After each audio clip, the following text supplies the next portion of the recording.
अस्सलामुअलैकुम वरहमतुल्लाहि वबरकातुहू। ला वेला करियो, हाँ वेला करियो। देखो आप फायदे में लाया हूँ। आ सेल के अंदर उरी लाया हूँ। અને गरम उरी है, वे चालू नहीं है कि अंदर खाली कपड़ा हो, ऊन है। आज 400 रुपए के अंदर खाली कितने में लिमिटेड स्टॉक है एमएल एक्सल का।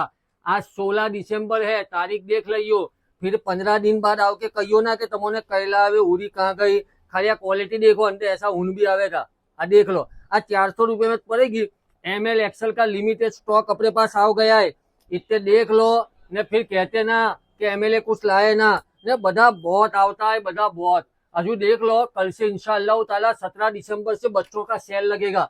न बच्चों का सेल कैसा तुमको खबर है? 500 रुपए में जोड़ी, 550 में, 600, 650, 700 में तो एंड। बच्चों का कल सुबह से ऐसा सेल लगने वाला है, बच्चों का ने बच्चियों का।